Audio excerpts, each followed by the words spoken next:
Luciene, Bruna, obrigada por terem vindo. É um prazer recebê-las aqui. A Lu eu já conhecia, né, Lu? De longa data. Prazer revê-la. Bruna, obrigada também por estar aqui, tá? Obrigada pelo convite, Sara. Quero que você me conte um pouquinho sua história. 15 anos, Matheus tem? 15 anos. Como que foi todo esse processo? A descoberta? Bom, Matheus foi diagnosticado cedo. Ah. Ele tinha 1 ano e 8 meses. Cedo? Sim. Porque ele veio também acompanhado de outras comorbidades. O Matheus é autista nível 3 de suporte. Para quem não sabe, nível 3 de suporte é aquele autista que precisa de muito suporte para tudo na vida dele, né? Realizar atividades. Sim, tudo. Desde a higiene pessoal até sair na rua, ele precisa de auxílio total. Então, desde bebê, vocês perceberam que alguma coisa ali ele precisava de uma ajuda especial. Quem que diagnosticou? Quem fez o diagnóstico? Foi a neuropediatra doutora Maristela, que até hoje, né, acompanhou o Matheus. Ela conhece tudo do Matheus. E o Matheus foi diagnosticado cedo porque ele veio com muitas características. Tá. Principalmente o sono. O que tem no sono, Lu? Porque eles têm sempre uma dificuldade, né, de dormir. Não são todos, não tá? São todos, mas no caso do Matheus foi. Sim. Bruna, não é com todo mundo que acontece esse diagnóstico tão precoce, né? Não, não é com todo mundo, é uma pena, porque quanto mais cedo esse diagnóstico for realizado, melhores são as condições de receber tratamento e melhor é o prognóstico, então, dessas crianças, né? Ela teve a sorte de ter esse diagnóstico tão cedo e esse diagnóstico precoce, ele está sendo realizado cada vez mais frequente e mais cedo por conta dos conhecimentos médicos e do conhecimento da população sobre as características do transtorno. Então, até muito tempo atrás, esse diagnóstico era muito mais tardio. Muito mais. Se esperava o atraso de fala nos 3, 4 anos, 5 anos para ser diagnosticado e isso tem um impacto, né, no desenvolvimento dessas crianças. Essa espera para começar essa intervenção. Ô Lu, a gente estava vendo fotos do Matheus aqui, fotos lindas, né? Desde ele pequeno, ele agora que está com 15 anos, já está um homão, tá um moção, Matheus. Um beijo pro Matheus que está aqui vendo a gente. E você faz parte também de um grupo, né, Lu? Sim. Que tem toda uma rede de apoio, que isso faz toda a diferença. Faz. Na minha época, né? Vou falar assim. Sim. Na minha época não tinha, né? Essa rede de apoio. Quando o Matheus foi diagnosticado, eu fiquei assim, perdida, sem saber, eu nem sabia o que era autismo, né? Sério, Lu? Sim, eu fui, na época, a internet era via rádio, nem isso aí a gente tinha, né, acesso à tecnologia. E foi então, foi passando o tempo e conhecendo outras mães, resolvemos se juntar, criar esse grupo, porque outras mães que vinham com o diagnóstico perdida não trilhar o mesmo caminho que a gente trilhou. Que fosse mais fácil, mais acessível. Fácil. A gente vê a Instagram, que daí da Lu a gente consegue ver um pouquinho mais também do grupo Amigos dos Autistas, tá bom? É um grupo daqui de Londrina que realiza um trabalho maravilhoso, até uma nota de pesar, né, do Dr. Clay. Sim. Maravilhoso, Dr. Clay Brits, que nos deixou há pouco tempo, um neuropediatra incrível, referência nacional aqui de Londrina. Infelizmente, faz o que, umas 2, 3 semanas que ele nos deixou. Então, tem até uma nota de pesar ali. E é um trabalho magnífico para essas mães que, de repente, precisam de apoio, precisam de suporte. Acabei de receber o diagnóstico ou não sei onde eu vou buscar diagnóstico, eu não sei o que eu faço. Então, a gente tem essa rede de apoio. É legal, é importante a gente falar, né, Bruna, que, na verdade, quando a gente fala de uma criança com autismo, a gente precisa, na verdade, de uma equipe multidisciplinar. Quem que faria parte, por exemplo, para um tratamento, para um trabalho específico com criança com autismo? Primeiramente, quem vai realizar esse diagnóstico sempre vai ser ou o neuropediatra ou o pediatra, né? Já no momento da infância, e aí a ideia é que ele encaminhe essa criança para uma equipe multidisciplinar. Essa equipe, geralmente, ela é composta por psicólogos, por terapeutas ABA, na maioria das vezes, por ser o tratamento padrão. padrão ouro para autismo, por fonoaudiólogos, por terapeutas ocupacionais. E aí, dependendo da necessidade específica daquela criança, né, como cada criança com autismo tem características especiais e necessidades diferentes umas das outras, para fisioterapeutas, musicoterapeutas, diferentes profissionais que podem vir agregar nessa intervenção conforme as necessidades de cada criança. Isso que eu ia te perguntar, cada criança é um caso. Sim. Às vezes uma criança você coloca na musicoterapia, tem criança que não, que não responde adequadamente, exatamente. É isso? Nós consideramos alguns pré-requisitos e as necessidades para cada criança. Então, tem criança que não vai necessitar, por exemplo, do acompanhamento do fisioterapeuta. Talvez ela não tenha nenhuma necessidade específica motora. Okay. Talvez seja uma necessidade só do terapeuta ocupacional, que vai trabalhar mais funcionalmente com as questões de atividades de vida diária, de higiene, de autocuidado, né? Então, a gente pode fazer essa avaliação inicial. No meu trabalho, eu sempre faço essa avaliação inicial para encaminhar aquela criança para os profissionais que são necessários naquele caso. Depois eu quero saber de você por que você foi trabalhar com isso, tá bom? Eu quero saber, curiosidade, mas é legal a gente saber por que a pessoa foi trabalhar com isso, o que moveu, né? Tão novinha, tão linda, que legal. É legal a gente saber isso, né, Lu? Ô, gente, quero saber a sua opinião, 43 999 520380. Você conhece, você tem na sua família alguém com autismo? Como que funciona esse trabalho? O diagnóstico foi precoce ou não? Vocês estão fazendo algum trabalho paralelo? Já já a gente vai falar, será que o sistema também público de saúde oferece alguma coisa? Né? Então vamos falar sobre isso. Será que os planos de saúde cobrem? Já já a gente vai falar sobre isso, mas tem recadinho no nosso WhatsApp. 43 999 520380. Recadinho, boa tarde, Sarinha linda. Obrigada pelo Sarinha. No autismo, toda família tem que dar suportes para os pais. Eu tenho 3 sobrinhos netos com autismo. Muito importante a família ajudar, nem que seja com apoio de conversa, integrar a criança e os pais nas reuniões de família. Linda seu depoimento, lindo o que você está falando. Isso é muito importante mesmo. Até porque, como a Lu falou, quando ela recebeu o diagnóstico, ela falou, e aí? E agora? Para quem que eu corro? O que eu faço? Não é, Lu? Você se sentiu perdida? Se sentiu sozinha? Eu até hoje me sinto perdida e sozinha. Sério? Sim, porque uma das coisas que some da nossa vida, da vida da família que tem uma criança, um jovem nesse espectro, a família se afasta, os amigos se afastam, você não recebe mais convite para nada, porque a desculpa é, você não vai porque o Matheus não suporta o barulho, o Matheus, entendeu? Vem sempre antes de fazer o convite, já vem te descartando. Já viu o desconvite? Olha, eu vou te desconvidar, porque né, o Matheus não vai se adaptar, vai estar muito barulho.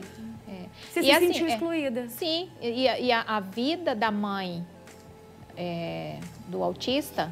Eu vou falar do autista porque eu tenho propriedade, né? Sim, sim. É muito só.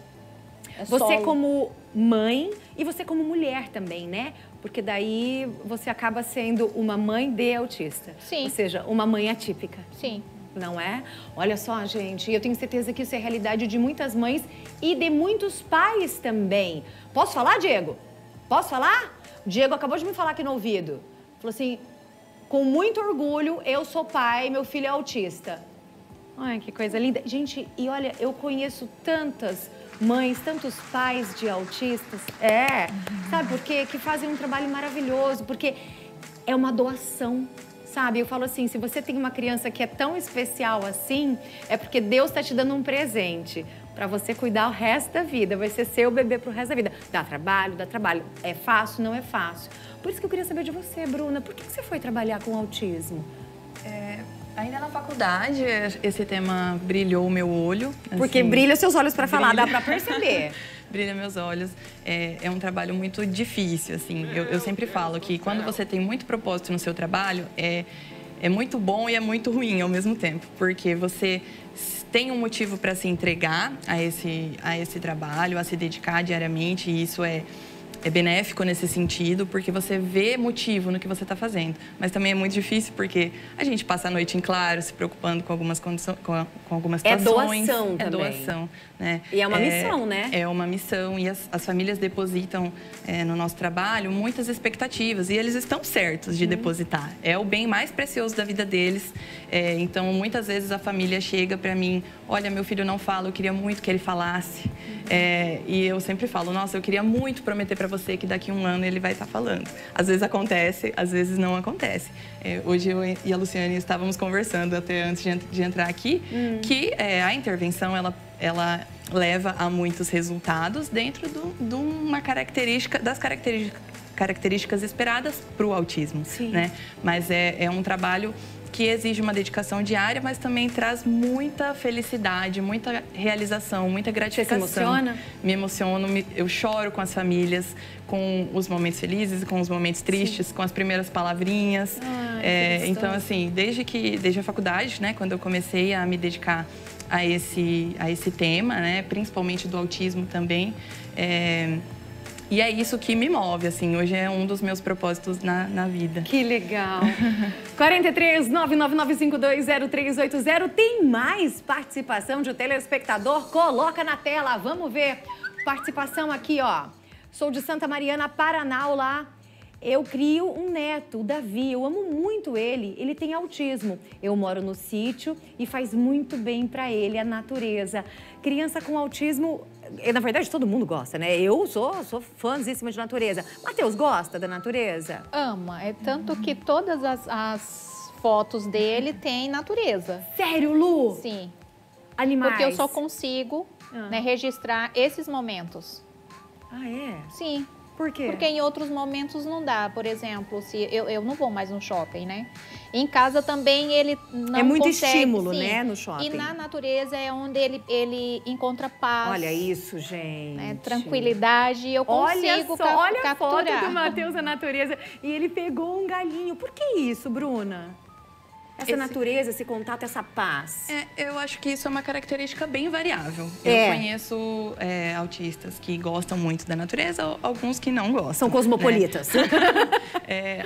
Alguns dos autistas podem ter questões sensoriais bem fortes, que talvez cada espaço vai ter uma característica diferente, né? Vai atraí-los ou vai fazer com que eles evitem. Então, tem crianças, por exemplo, que gostam dessa estimulação visual e, por exemplo, gostam de ir ao shopping.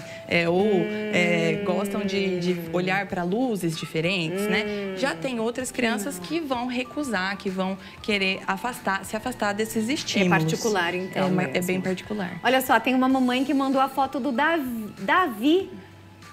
É o Davi. Ah, é o Davi que gosta de ficar no sítio? Olha lá a foto do Davi. Ah, que coisa mais linda. Olha lá o Davi. Davi, eu também gosto de um sítio, viu? Olha lá o Davi. Tem mais participação? Coloca aí, manda foto se você tiver, 43 999520380. Tem alguma pergunta para fazer? Pode mandar também. A criança com autismo pode ter uma vida normal se for tratada. Eu sou o Roberto e tenho um filho autista de 15 anos. Mesmo com o plano de saúde, eu não consigo. Estou aguardando faz quase um mês para avaliação. Mas eu sei que tem várias clínicas particulares que prestam também esse serviço que o plano de saúde cobre, né? Nós sabemos que as leis, né, garantem alguns direitos para os autistas. O Brasil ainda tem que caminhar muito com relação a isso, né? Nós temos o exemplo dos Estados Unidos, por exemplo, que lá existe uma legislação bem rigorosa com relação ao autismo.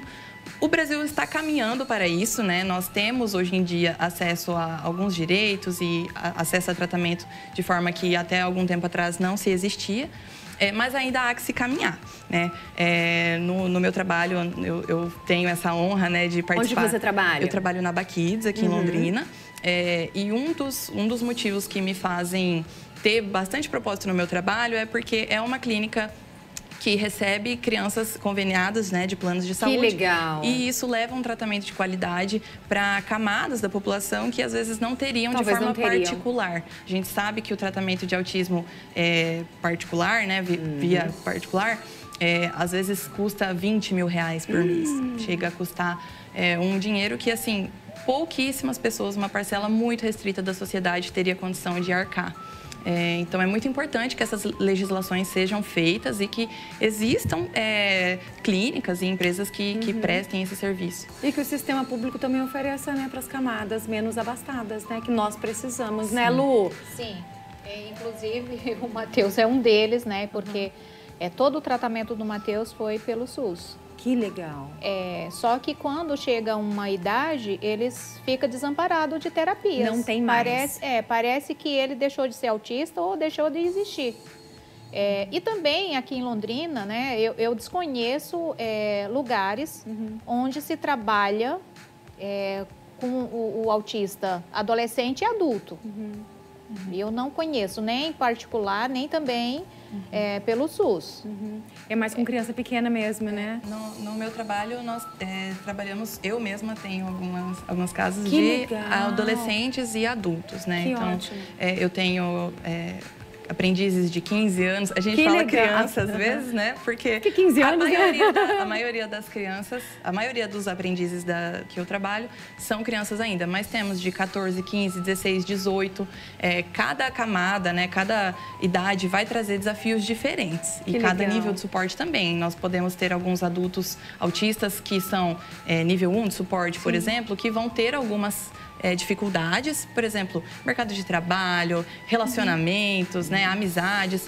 E nós podemos ter um mesmo autista adulto que é um nível 3 de suporte que vai precisar de outra intervenção. Então, para ajudá-lo a ser mais autônomo no dia a dia, escovar o próprio dente, dobrar a própria roupa. Então, tudo isso passa por essa avaliação. Mas cada idade e cada nível de suporte tem a sua demanda específica. Lu, obrigada, foi um prazer recebê-lo. Manda um beijo no Matheus, adorei te ver. Bruna, obrigada, parabéns pelo seu trabalho, tá bom? Obrigada mesmo, gente.